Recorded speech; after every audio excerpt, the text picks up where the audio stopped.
तो आज का हमारा टॉपिक क्या है? स्ट्रेन। ठीक है, अभी तक हमने जो स्ट्रेन के बारे में पढ़ा था, कुछ हमने बेसिक पॉइंट क्लियर करे थे। स्ट्रेन करा था, है ना? उसमें एक हमने क्या नाम की बेस पे क्या मेजर डिफरेंस बोला था कि स्ट्रेन और स्ट्रेन में क्या अंतर होता था। फिर जो स्प्रेन था हमारा, जो हमारा स्प्रेन था वो किस में हो रहा था? वो हो रहा था लिगामेंट में। ठीक है। और जो स्ट्रेन है वो होता है मसल और टेंडन में। ठीक है, मसल और टेंडन में ये हमारा स्ट्रेन होता है। अगला हमने एक स्पेशल पॉइंट और बोला था इसमें कि जो स्प्रेन का जो क्लासिफिकेशन था वो 3 ग्रेड पर था। First, second and third, 3 grade पर इसका क्लासिफिकेशन होता है। आज स्ट्रेन का पढ़ेंगे तो स्ट्रेन का जो क्लासिफिकेशन है वो 4 ग्रेड पर होगा। ठीक है, इसमें एक ग्रेड और इंक्रीमेंट हो जाएगी। ठीक है, तो स्प्रेन को तो हम कंप्लीटली पढ़ चुके हैं, लेक्चर को उसको हम कर चुके हैं, तो उसको आप देख लेना। आज हम पढ़ेंगे स्ट्रेन। तो आज हम जो भी बात करेंगे तो स्ट्रेन के बारे में बात करेंगे, यानी आज हम बात करेंगे मसल्स के बारे में। अच्छा, मसल का क्या काम होता है? जैसे हमने बात करी थी कि लिगामेंट का काम होता है किसी भी चीज को स्टेबलाइज कराना, ना कि मूवमेंट कराना। मैंने ये बात कल भी आपको बहुत, जब मैंने आपको लेक्चर वाला पढ़ाया, मैंने आपको बात बहुत अच्छे से रिवाइंड कराई थी कि हमेशा याद रखिए लिगामेंट एक जॉइंट को स्टेबलाइज करता है, मूवमेंट नहीं कराता है। यानी कि अगर किसी पेशेंट को स्प्रेन हो रहा है और उसकी लिगामेंट वीक हो रही है तो आप नहीं बोलेंगे कि उसकी मूवमेंट जा रही है। मूवमेंट नहीं कर पाएगा वो अलग बात है। क्यों नहीं कर पाएगा? क्योंकि उसका हमने सेकेंड रीजन पेन बोला था, पेन की वजह से नहीं कर पाएगा। मगर आप ये नहीं बोलेंगे कि उसके मूवमेंट लॉस हो गए। ऐसा नहीं है, उसके मूवमेंट लॉस नहीं हुई। आप एक एनेस्थीसिया लगा दोगे और उससे बोलोगे मूवमेंट करो तो वो कर देगा। क्यों? क्योंकि भले वो प्रॉपर स्टेबिलिटी में मूवमेंट नहीं होंगी लेकिन वो मूवमेंट होंगी, क्योंकि मूवमेंट करने वाली चीज होती है मसल, वो अभी बची हुई है। तो आज हम लिगामेंट को नहीं तोड़ेंगे, आज हम मसल को तोड़ेंगे। ठीक है। अगेन हमने लिगामेंट वाला जब स्प्रिन पढ़ा था हमने ये भी कहा था कि सर कैसे पता चलता है कि कभी स्प्रिन, कभी लिगामेंट चला जाए, कभी मसल चली जाए, कभी टेंडन, कभी बोन। तो हमने इसका दो चीज पे बहुत ज्यादा बोला था। हमने तो कि पहले तो ये डिपेंड करता है कि आप किस पैटर्न में जो आपको इंजरी हो रही है वो किस पैटर्न में हो रही है, अगर एक्सीडेंट हो रही है। और दूसरी चीज लोकेशन पे, कि अगर बाइसेप पे कोई इंजरी होती है तो सबसे पहले अफेक्ट होने वाली चीज मसल होती है। अगर नी जॉइंट पे अफेक्ट होने वाली होती है, सबसे जो जो चीज अफेक्ट होने वाली होती है वो क्या होती है? लिगामेंट्स होते हैं। तो जॉइंट्स पर जो मेजरली जो सबसे पहले चीज अफेक्ट होने वाली होती है वो क्या होती है? लिगामेंट। क्योंकि लिगामेंट का काम ही होता है किसी भी चीज को स्टेबिलिटी प्रोवाइड कराना। इसीलिए जहां पर जॉइंट्स की और बात आती है वहां हो जाते हैं, जहां पर मसल्स होती हैं तो वहां पर ही आपके मसल्स अफेक्ट होते हैं। अभी अलग अलग आप देखोगे। अब जनरली आपने एक चीज नोटिस करी होगी कि ऐसा होता है कि बॉडी में कभी भी एक मसल नहीं होती। सर एक मसल नहीं होती मतलब कैसे? कि कोई भी एक मूवमेंट एक सिंगल मसल नहीं कराती। हमारे बॉडी में ग्रुप ऑफ मसल ही चलते हैं। अगर मैं कभी भी मैं ऐसा नहीं बोलता हूँ कि मैं क्वाड्रिसेप बोल रहा हूँ तो क्वाड्रिसेप का मतलब क्या है? एक मसल है क्वाड्रिसेप। क्वाड्रिसेप तो 4 मसल्स के ग्रुप को बोलते हैं। कौन कौन सी? वास्टस मीडियलिस, लेटरलिस, वास्टा मीडियलिस, लेटरलिस, इंटरमीडिएट और रेक्टर फेमोरिस। ठीक है, रेक्टस फेमोरिस। तो ये जो 4 मसल्स के ग्रुप को क्वाड्रिसेप बोला जाता है। उनका काम क्या है इन चारों का? नी को एक्सटेंड कराना, नी पर एक्सटेंशन कराना इनका काम है।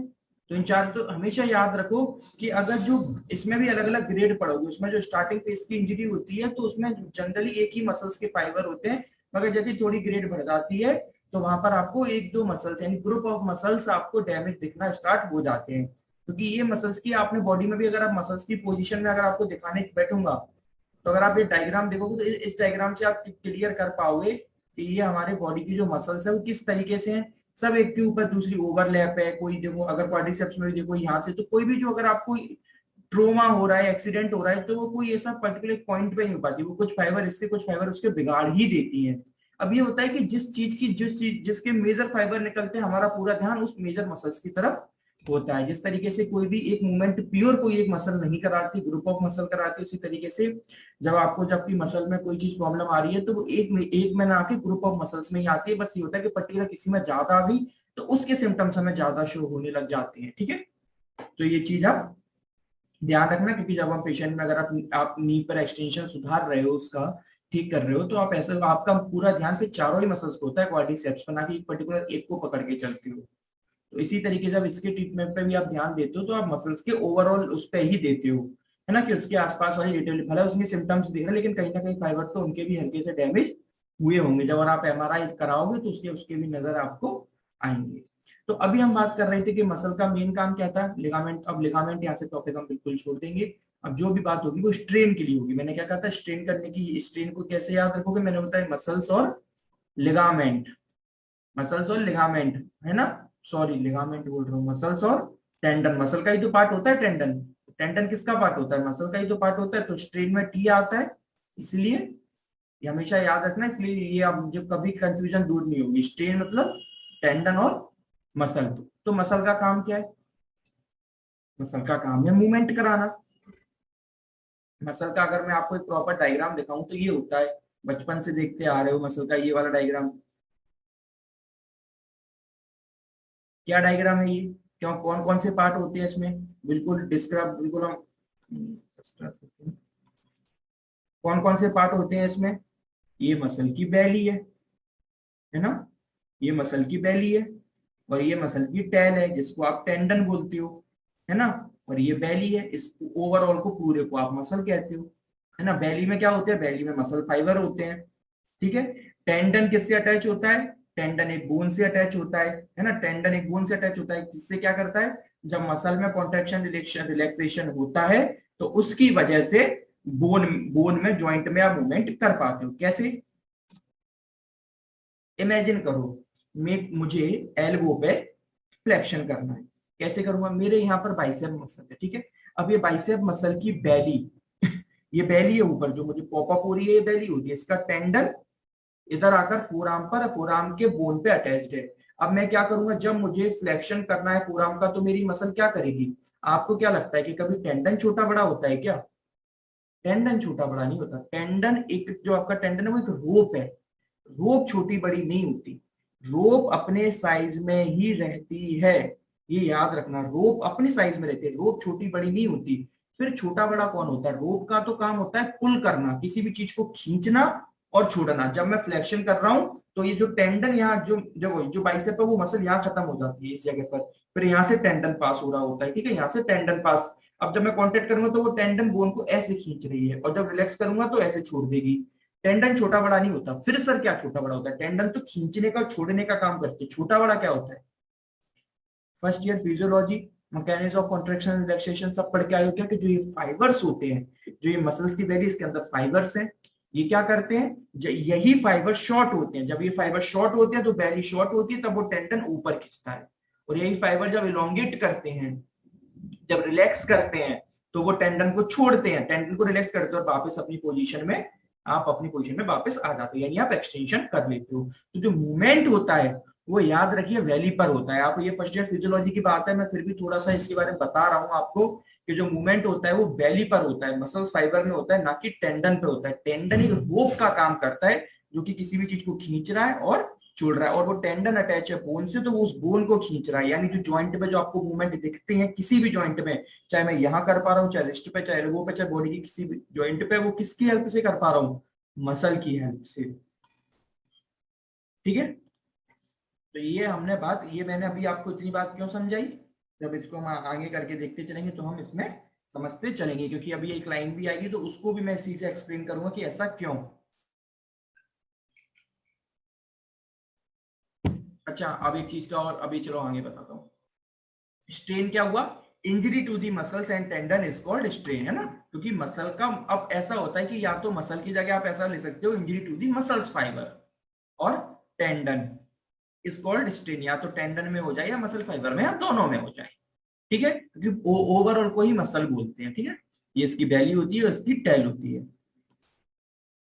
Muscles are ruptured more often tendon in young people and vice versa for old. क्या कह रही है ये लाइन, क्या बोल रही है, ये लाइन बोल रही है कि जो यंग पर्सन होते हैं, जो यंग पर्सन है, उनमें मसल्स की जो बैली है, मसल्स बैली है, वो ज्यादा अफेक्ट होती है as compare to tendon. Tendon कम अफेक्ट होता है, और जो ओल्डर एज में है वो मसल बैली इतनी अफेक्ट नहीं होती जितना टेंडन अफेक्ट होता है। क्यों भैया, ऐसा क्यों बोल रहा है, क्योंकि सबसे बड़ी चीज आप ये देखो, क्योंकि यंगर एज में जो आपको प्रॉब्लम होती है वो आपको डिजेनरेटिव प्रॉब्लम नहीं होती, क्योंकि देखो मैं आपको आपको बिल्कुल क्लियर कर चुका था, फिर आपको बता देता हूँ, स्प्रेन में भी बताया था कि दो तीन रीजन हो सकते हैं स्प्रेन स्ट्रेन के, क्या, दो रीजन होंगे। दो रीजन, दो से तीसरा नहीं बनता। क्या बनता है, या तो कोई आपको पैथोलॉजी हो जाए, पैथोलॉजी है ना, पैथोलॉजी में कोई बीमारी वगैरह हो जाए, उसी के अंदर आपके कोई ऐसा ना उसी के अंदर डिजनरेटिव कंडीशन भी आ जाती है कि ओल्डर एज पे पहुंच गए तो मसल फाइबर डिजनरेट करने लगा, नहीं कमजोर पड़ गए तो वो टूटने के लिए इजिली हो गए, या कोई आपको ऐसी पैथोलॉजी हो गई जिसकी वजह से आपके मसल फाइबर वीक पड़ने लग गए, माइस्थीनिया ग्रेविस टाइप की हो गई है ना, या फिर मस्कुलर डिस्ट्रॉफी हो गई, या फिर कोई भी ऐसी बीमारी लग गई, या फिर डिजनरेशन, या ये हो सकता है कि कोई ट्रोमा हो गया। सेकंड वन यही तो होगा कि कोई ट्रोमा या एक्सीडेंट हो गया, यही तो दो रीजन बनेंगे, तीसरा क्या रीजन बनेगा कि एक चीज ऐसा हो गया कि जो ट्रोमा एक्सीडेंट हो गया, और एक चीज उसमें आगे कोई बीमारी, डिजनरेशन, ओल्डर एज, ये सब उसमें आ गया। यही दो प्रॉब्लम है जो आपकी बॉडी में प्रॉब्लम क्रिएट कराएंगे इसको करने के लिए ना, या तो एक्सीडेंट वगैरह से मसल टूट जाए। अब आप दिमाग लगा के देखो, आप खुद सोचो कि हम भी जानते हैं कि जो पैथोलॉजी और जो डिजेनरेटिव कंडीशन होती है वो ओल्डर एज में ज्यादा होती है, यंगर एज में एक्सीडेंट ज्यादा होते हैं। तो कौन सा पार्ट बड़ा है, बेली बड़ा है कि टेंडन बड़ा है? तो आप खुद सोचो, जब आपको कोई भी चीज रप्चर्ड होनी है, कोई भी चीज ट्रोमा होना है, एक्सीडेंट होना है, तो कौन सा पार्ट पहले अफेक्ट होगा, लार्ज कि स्मॉल? तो मसल बेली बड़े साइज की है तो वो ज्यादा प्रोन हो जाती है किसी भी ट्रोमा को लेने के लिए, बियर करने के लिए, क्योंकि उसके अंदर छोटे छोटे फाइबर्स होते हैं। ये जो आपको दिख रहा है ना, ये यही तो फाइबर्स हैं जो जो कॉन्ट्रैक्ट और रिलैक्स करते हैं, जिसके वजह से आप मूवमेंट कर पाते हैं। ये दिख रहा है ना, ये रहा मसल फाइबर, इसमें से एक निकाल के इन्होंने दिखा दिया। अब ये क्या होता है, इसमें से कुछ फाइबर इतना लार्ज दे दिया कि कुछ मसल फाइबर डैमेज हो जाते हैं और आपको प्रॉब्लम हो जाती है। ओल्डर एज में होता है कि चीजें वीक होना स्टार्ट हो जाती है, वहां ट्रोमा नहीं होता। तो फिर आप फिर इसी का जस्ट उल्टा कर दो कि यहाँ तो मसल फाइबर है लेकिन इसका देखो कितना साइज छोटा है। तो यहाँ पर जैसे ओल्डर एज में डीजनरेशन होता है तो मसल फाइबर में कितने फाइबर है, वहां इतना डीजनरेशन अगर दोनों में अगर एक ही स्पीड से हो रहा है तो यहाँ डीजनरेशन टेंडन में जल्दी दिखेगा। क्यों? क्योंकि टेंडन की जो ब्रेथ है वो बहुत कम है, तो टेंडन में डीजनरेशन आपको जल्दी दिखेगा, है ना। तो बस यही रिलेशन होता है कि टेंडन में आपको ब्रेथ कम होने की वजह से साइज ही मैटर है। दो चीजें मैटर कर रही है, एक साइज और दूसरा कि केस ऑफ ट्रोमा, क्योंकि यंगर एज में ट्रोमा ज्यादा होंगे, तो मसल बेली का है तो यहाँ ज्यादा ट्रोमा होगा, ठीक है ना, याद रखना यहाँ पर ज्यादा अफेक्ट होता है। स्मॉल साइज होने की वजह से यहाँ इतना प्रॉपर ट्रोमा को भी एक्सीडेंट हिट नहीं कर पाएगा, इतना बेली पे कर जाएगा, तो बेली ज्यादा होती है। और ओल्डर एज में क्या होगा कि डीजनरेशन में दोनों में क्या है, बेली बड़े साइज की है, अगर दोनों में सेम स्पीड से डीजनरेशन होगा तो टेंडन जल्दी जल्दी खत्म हो जाएगा, टेंडन की फाइबर जल्दी डीजनरेट कर जाएंगे एज कंपेयर टू बेली।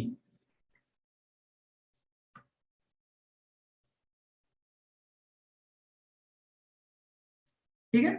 अब रीजंस क्या हो सकते हैं हम बात कर चुके हैं, वही पैथोलॉजी वही सारे होते हैं, जैसे कोई सडन एब्रप्ट एक्शन और मूवमेंट में टीयर की मसल, सबसे ज्यादा ये जिम में सबसे ज्यादा स्ट्रेन आपको जिम वाले पर्सन में बहुत ज्यादा दिखता है। बाइसेप में क्या होता है, एक हैवी वेट उठा लेते हैं, एकदम कोई हैवी एकदम वेट लिफ्टिंग कर रहे हैं, कुछ भी वेट लिफ्टिंग करो एकदम छोड़ दिया तो एकदम ये मसल फाइबर तुरंत खिंच जाते हैं बाइसेप के, तो बाइसेप टेंडनाइटिस हो जाता है ना, बाइसेप टेंडनाइटिस हो जाता है कुछ ऐसे। और भी बहुत सारे आप लगा सकते हो कि कोई भी मसल पे, ये मसल फाइबर है, कोई भी वेट उठा लिया सडन छोड़ दिया तो मसल फाइबर एकदम दूर दूर जाके खिंच गए और टूट गए, तो सडन एब्रप्ट एक्शन है ना, कोई ने किसी ने एब्रप्ट एक्शन और मूवमेंट में किया दिया, कोई डायरेक्ट ट्रोमा को हिट ही कर गया, मसल पे कोई चीज हिट कर गई, या over stretching of muscle, muscle ज्यादा ओवर स्ट्रेच कर जाए, क्योंकि आप खुद देख रहे हो ओवर स्ट्रेच करने का मतलब क्या है, ये बेली है, बेली में फाइबर है, वो दूर दूर जाएंगे, जितने ज्यादा दूर जाएंगे वो इलास्टिसिटी एक लेवल के बाद तो खत्म हो जाएगी, ज्यादा स्ट्रेच करके तो फाइबर टूट जाएंगे और वो स्ट्रेन करा देंगे, तो ओवर स्ट्रेचिंग है ना।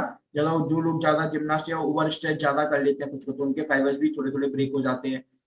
कभी रियलाइज करना, मालूम है ग्रेड 1 का स्ट्रेन तो आप जिम जाते ना उसके पहले दूसरे दिन में ही कर लेते हो, पहले ही दूसरे दिन में कर लेते हो आप। एक चीज होती है जिसको मैं आपको एक नाम बता रहा हूँ यहाँ पर, डोम्स, डोम्स होता है। क्या होता है, डिलेड डिलेड ऑनसेट, ये ओ से होता है ऑनसेट, और एम से मसल, एस से सोरनेस। ये जो आपको दर्द होता है ना, प्यारा प्यारा जो दर्द होता है कि एकदम जिम गए और जो कहीं महीनों बाद और पहले दूसरे दिन इतना दर्द होता है सहन नहीं होता, वो डोम्स ही तो बन जाते हैं। डोम से मतलब क्या होता है, ग्रेड 1 के कुछ मसल फाइबर टीयर हो जाते हैं, इस वजह से वहां पर सोरनेस आ जाती है, टच करने पर भी पेन होता है, बॉडी में कितना कोई भी मूवमेंट करो तो बहुत दर्द होता है, फिर वो खुद ही ठीक हो जाता है। क्यों? क्योंकि वो कुछ ही बहुत ही कम एकदम माइल्ड में कुछ फाइबर्स रप्चर हो गए होते हैं, वो खुद ही बॉडी उसको हील कर लेती है और वापस नॉर्मल आ जाती है। और फाइबर्स को भी पता चल जाता है अच्छा ये वर्कलोड ले रहा है, तो धीरे धीरे फाइबर्स भी अपने आप को अडेप्ट करने लग जाते हैं, और जो फाइबर्स की वैल्यू है, फाइबर्स अपने साइज में बढ़ते हैं।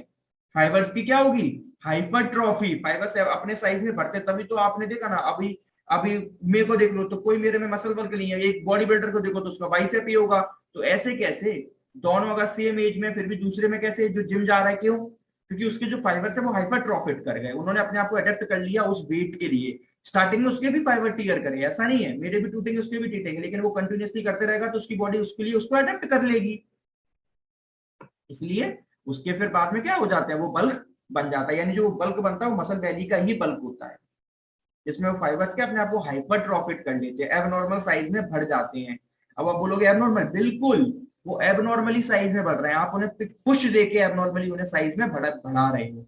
वो सही है या गलत मैं उसकी कोई बात नहीं कर रहा हूँ, मैं आपको ये बोल रहा हूँ कि एबनॉर्मली वो आप पुश करके उन्हें एबनॉर्मली साइज में बढ़ाते हैं। तो over stretching of muscle due to indirect trauma, specially in sport person. Sport person में तो काफी ज्यादा देखने को स्ट्रेन और स्ट्रेन दोनों ही मिलते हैं। क्या पैथोलॉजी होगी?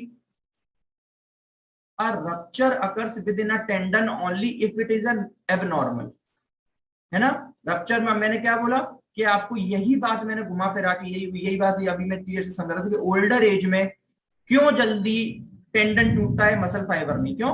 क्योंकि जब डीजनरेशन होता है तो दोनों के मसल बल्क में टेंडन पतला होता है, तो टेंडन का डीजनरेशन जल्दी हो जाता है। तो यही लिखा है कि a rupture occurs within a tendon only if it is abnormal and has become weak either due to degeneration और बियर एंड टीयर, या तो कोई डीजनरेट हो गई एज के साथ, या फिर कोई बॉडी में जैसे कोई मसल प्रॉब्लम हो गई, कोई पैथोलॉजी हो गई, तो उसके कंपेयर में वैली का साइज बड़ा है, टेंडन का कम है। जब दोनों में एक साथ डीजनरेशन होगा तो टेंडन में आपको जल्दी शो होगा।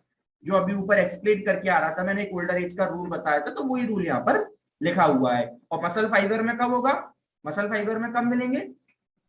जब कोई एक्सीडेंट वगैरह हो रहा हो, तब आप कहोगे अच्छा खासा बल्क है ना, ऐसे तो ना एकदम पूरा टूट जाएगा। और जैसे बहुत सारी डीजनरेशन टेंडन रप्चर कॉमनली क्या हो, जैसे रूमेटिक अर्थराइटिस, और है ना ये सब लिख सकते हो। रूमेटिक अर्थराइटिस हो गया, सिस्टम लूपिक इरिथेमेटस, ऐसा ही होता है सिस्टमिक लूपस इरिथेमेटस। ये क्या होती है? ये एक इन्फ्लामेटरी डिसीज होती है, ऑटोइम्यून डिसऑर्डर होता है। इसकी उसमें एबनॉर्मली आपकी बॉडी में इन्फ्लामेशन स्टार्ट हो जाता है, जिसकी वजह से वीक हो जाते हैं। सेनाइल डीजनरेशन, आपकी बॉडी में जो मसल फाइबर डीजनरेट करने से बहुत सारी मस्कुलर डिस्ट्रॉफी लिख सकते हो, माइस्थेनिया ग्रेविस लिख सकते हो, जो मसल फाइबर को डीजनरेट करती हैं। तो ये सारी प्रॉब्लम्स भी हैं जो आपकी वीक बनाती हैं। ठीक है, ये इसकी पैथोलॉजी जो मैंने आपको कंप्लीटली अभी आपको एक्सप्लेन करी। अच्छा, क्या क्या कॉमन साइट्स हो सकते हैं? वैसे जो पूरी बॉडी की मसल्स है वो बिल्कुल ही कॉमन है, कहीं भी हो सकते हैं। तो फिर सर, फिर तो आप वो जो कॉमन जैसे सुप्रास्पाइनेटस मसल कहाँ होती है? कुछ एक दो कॉमन नाम बता दो। जैसे सुप्रास्पाइनेटस मसल कहाँ होती है? ये शोल्डर इंजरी, जब शोल्डर होता है ना, शोल्डर जैसे रोटेटर कफ इंजरी और इन सब में होता है, तो उसमें सुप्रास्पाइनेटस होता है। क्योंकि वैसे जब पढ़ोगे शोल्डर कफ इंजरी में, रोटेटर कफ इंजरी पढ़ोगे, उसमें जो मेजर मसल टीयर होती है वो होती है आपकी सुप्रास्पाइनेटस। नहीं, एक मसल और होती है, याद नहीं आ रहा मुझे, दिमाग पे नाम नहीं चल रहा है। तो फिर उसमें जो चार मसल्स होती है उसमें से एक मसल ये भी होती है, ठीक है। तो उसमें से वो सुप्रा स्पाइनेटस का रहता है। तो मैं